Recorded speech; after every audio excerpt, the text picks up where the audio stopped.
عنوان ہے اردو شاعری میں ہندو دیومالائی عناصر اور رام کا کردار۔ ابتدائی گفتگو چھوڑتے ہوئے ٹاپک پہ آتی ہوں۔ اسطوری فکر و فلسفے نے اردو ادب کو بے شمار تلمیحات و استعارات، علامات و تمثیلات اور انگنت موضوعات فراہم کیے ہیں۔ اساطیری فکر پر استوار ادب نے ہمیشہ کلاسیکی مرتبہ حاصل کیا ہے۔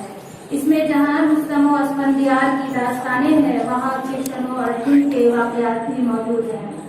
شیری و لیلا کی محبوبانہ دل نوازیوں کے ساتھ ساتھ شکنتلا اور رادھا کا والہانہ عشق بھی نفسی سمانیت کا سامان بنتا ہے۔ یوسف و زلیخا اور بلقیس و سلیمان کے ساتھ رام و سیتا اور کرشن و رادھا بھی اردو شاعری اور قصہ گوئی میں اپنی تمام تر جلوہ سامانیوں کے ساتھ موجود ہیں۔ اردو کی دکنی اور گجراتی صوفیانہ شاعری میں دیومالائی اصطلاحات و تمثیلات کا ایک جہاں آباد ہے۔ یہ سلسلہ آج تک جاری ہے۔ اردو کی پہلی مثنوی قدم راؤ میں نظامی نے شیش ناگ کے علاوہ کئی دیوتاؤں کا ذکر کیا ہے۔ میراجی شمس الاشراق کی چہار شہارت میں بھی خالص ہندو فلسفے کی اصطلاحیں ملتی ہیں۔ برہان الدین جانم کے کلام میں ہندو اساطیر و روایات سے بہت کچھ عکس کیا گیا ہے۔ اس دور کا ادب بالخصوص شاعری ہندو مسلم عقائد کا سنگم بن چکی تھی۔ برہان الدین جانم کا کلام بطور مثال پیش کیا جا سکتا ہے۔ انہوں نے اپنی نظموں میں ہندو مذہب سے ماخوذ اصطلاحیں استعمال کی ہیں۔ ہندو بھکتی تحریک کی اصطلاحیں اردو شاعری کی صوفیانہ موضوعات میں کچھ اس طرح گھل مل گئی کہ ان کا اپنا علیحدہ وجود ہی نہ رہا۔ قلی قطب شاہ، وجدی، نصرتی، غواصی اور ابن نشاطی وغیرہ کی شاعری میں کم و بیش یہی فضا ملتی ہے۔ قلی قطب شاہ کی عشقیہ شاعری میں ان تلمیحات کا استعمال کثرت سے ہوا ہے، مثلاً مدن دیوتا، کامدیو اور پری پدمنی وغیرہ۔ شمالی ہند میں افضل پانی پتی کی تصنیف وکٹ کہانی میں کرشن کے دوست اودھو کا کردار ملتا ہے۔ اودھو بھگوت گیتا کے کرداروں میں سے ایک ہے۔ ابراہیم علی عادل شاہ ثانی کی تصنیف نورس میں دیوتاؤں کا تذکرہ ملتا ہے، اگرچہ نورس خالص موسیقی کے متعلق نظم ہے، لیکن اس کے ذریعے انہوں نے اپنے خیالات کو اور زیادہ وضاحت کے ساتھ پیش کیا ہے۔ علی عادل شاہ ثانی کی کلیات میں کئی جگہ بھاگیرتی، آرتی اور 14 رتنوں، سرپال اور پاتال وغیرہ کا ذکر بھی ملتا ہے۔ اس طرح کی تلمیحات نصرتی، ہاشمی اور دیگر دکنی شعراء کے یہاں پائی جاتی ہیں۔ البتہ دکن کے مقابلے شمالی ہند کی شاعری میں بہت کم یہ عوامل دیکھنے کو ملتے ہیں۔ ولی تک پہنچتے پہنچتے دکنی شاعری میں بھی ان کا استعمال کم ہو جاتا ہے، جبکہ ہندی طرز فکر برقرار رہتا ہے۔ مثلاً ولی اور سراج کے ہاں سجن، سخی، نین، رود، پسند اور کیا وغیرہ ہندی کے کثیر الاستعمال الفاظ ہیں۔ متقدمین شعراء میں قائم، بیدار، اثر، سوز، میر، جرأت، انشاء، لازم، مصفی اور نذیر کے ہاں یہ خصوصیات کم و بیش پائی جاتی ہیں۔ نذیر کے ہاں تو ہولی، دیوالی اور کرشن کی بانسری وغیرہ پر بے شمار طویل نظمیں ہیں۔ غالب کی مثنوی چراغ دیر میں بھی تلمیحات و استعارات مل جاتی ہیں۔ یہ مثنوی انہوں نے بنارس کی تاریخ میں لکھی، اس کے بعد منیر شکوہ کی نظم بھی بنارس کی تاریخ میں ملتی ہے۔ جبکہ موسیق کاکوری کے مشہور قصیدے کی ابتدا ہی اس طرح ہوتی ہے: سمت کاشی سے چلا جانب متھرا بادل، برف کے کاندھے پر لاتی یہ صبا غزل۔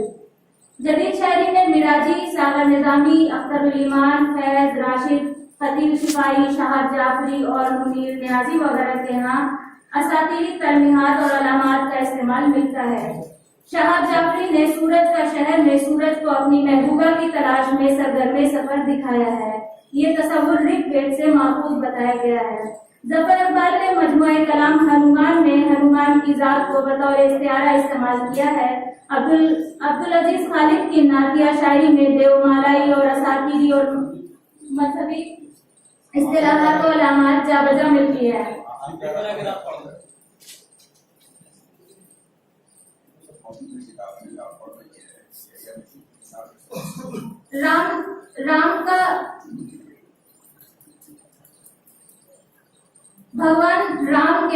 ہنومان بھگوان رام کے سب سے بڑے پرستار مانے جاتے ہیں۔ رام نے راکشس ذات کے بادشاہ راون کو قتل کر دیا تھا۔ ہندو مذہب کے کئی تہوار جیسے رام نومی، دسہرہ اور دیوالی رام کی داستان سے جڑے ہوئے ہیں۔ رام کو ہندوستانی تہذیب کی علامت کے طور پر پیش کیا جاتا ہے۔ ان کی داستانیں اس قدر مشہور ہیں کہ دوسرے ممالک میں بھی صدیوں سے لوگ جانتے ہیں۔ ہمارے ملک میں ان کی یاد میں دسہرہ منایا ہی جاتا ہے. اس کے علاوہ ان واقعات کی یاد کو تازہ کرنے کے لیے رام لیلا ہوتی ہے, جس میں رامائن کے واقعات کو ڈرامے کی شکل میں پیش کیا جاتا ہے. رام کے کردار ان واقعات کو اس قدر شہرت ملی ہے کہ یہ تمام دل و دماغ پر ثبت ہو چکے ہیں. اردو شاعروں نے جن مذہبی شخصیات پر نظمیں لکھی ہیں, رام بھی ان میں سے ایک ہے. علامہ اقبال کو بھی اس کردار نے بہت متاثر کیا ہے. لبریز ہے شراب حقیقت سے جام ہند, سب فلسفی ہے خطہ مغرب کے رام ہند. یہ ہندیوں کی فکر فلک رس کا ہے اثر, رفت میں آسماں سے بھی اونچا ہے بام ہند. ہے رام کے وجود پہ ہندوستان کو ناز, اہل نظر سمجھتے ہیں اس کو امام ہند. اعجاز اس کے چراغے ہدایت کا ہے یہی, روشن طرز شہر ہے زمانے میں شام ہند. تلوار کا دھنی تھا شجاعت میں فرق تھا, پاکیزگی میں جوش محبت میں فرق تھا. یہ حقیقت ہے کہ ہندوستانی سماج میں رام نے زندگی کی جو مثال قائم کی ہے, اس کی اہمیت آج بھی پورے ہندوستان میں برقرار ہے. وہ زندگی ہندوستانی فلسفے اور ثقافت کی علامت سمجھے جاتے ہیں. ان کی ریاست ایودھیا کو اس وقت نہایت خوشحال مانا جاتا تھا, اسی لیے ہمارے یہاں جب بھی سوراج کی بات ہوتی ہے تو رام راج کی مثال دی جاتی ہے. رامائن کے واقعات چونکہ بہت طویل ہے, یعنی ایک داستان میں کئی چھوٹی چھوٹی داستانیں ہیں جس میں ایک بنواس کی داستان دی ہے. اسی پہلو کو چکبست نے رامائن کے ایک سین میں نظم کیا ہے. نظم کی ابتدا کچھ یوں ہے: رخصت ہوا وہ باپ سے لے کر خدا کا نام, راہ وفا کی منزل اول ہوئی تمام. منظور تھا جو ماں کی زیارت کا انتظام, دامن سے اشک پہنچ کے دل سے کیا کلام. اظہار بے کسی سے ستم ہوگا اور بھی, دیکھا ہمیں اداس تو غم ہوگا اور بھی. دل کو سنبھالتا ہوا آخر وہ نونہال, خاموش ماں کے پاس گیا صورت خیال. دیکھا تو ایک در میں بیٹھی ہے وہ خستہ حال, سختا سا ہو گیا ہے یہ ہے شدت ملال. اس کے بعد آخر میں ماں اور بیٹے کے درمیان کا مکالمہ ہے, اور آخر میں ایک بیٹے کا جواب بھی تھوڑا سا ہے. دیکھے ہیں اس سے بڑھ کے زمانے میں انقلاب, جن سے کہ بے گناہوں کی عمریں ہوئی خراب. سوزے دروں سے قلب و جگر ہو گئے کباب, پیلی مٹی کسی کی کسی کا مٹا شباب. کچھ بن نہیں پڑا جو نصیبیں بگڑ گئے, وہ بجلیاں گری کے بھرے گھر اجڑ گئے. یہ نظم جہاں رشتوں کی پاسداری, رام کی وفاداری, جذبات نگاری, مکالمہ نگاری اور تصویر کشی کا بہترین مرقع ہے, وہیں تہذیب و ثقافت سے بھی اپنا رشتہ جوڑتی نظر آتی ہے. اس نظم کو پڑھتے ہی لاشعوری طور پر ذہن میل علیز کے مرثیے جاتی ہے کہ شکوں سے رنگ خدا کی فوج کی طرف منتقل ہو جاتا ہے. اس مرثیے میں حدیث میں اور محمد کے حضرت زینب سے ودا لینے کو نظم کیا ہے, اور یہاں پر بھی رام کے رخصت ہونے سے قبل اپنی ماں سے ملاقات کی منظر کشی کی گئی ہے. دونوں جگہ پر صورتحال بالکل یکساں ہے. بہرحال یہ کہا جا سکتا ہے کہ چکبست نے رامائن کے اس حصے کا انتخاب کر کے اپنی شاعرانہ مہارت, قابل الکلامی اور فنی چابکدستی سے اسے یادگار بنا دیا ہے, اور ساتھ ہی ساتھ رام کے کردار کو بھی عمل کر دیا ہے. یہ نظم رام کے کردار کے ہر پہلو پر روشنی ڈالنے کے لیے کافی ہے. ان سے ان کی شخصیت کے تمام پہلو بخوبی اجاگر ہو جاتے ہیں. غرض یہ کہ اساتیر سے اردو شاعری میں ترسیل و تکنیک کا کام اس ہنرمندی سے لیا گیا ہے کہ اسلوب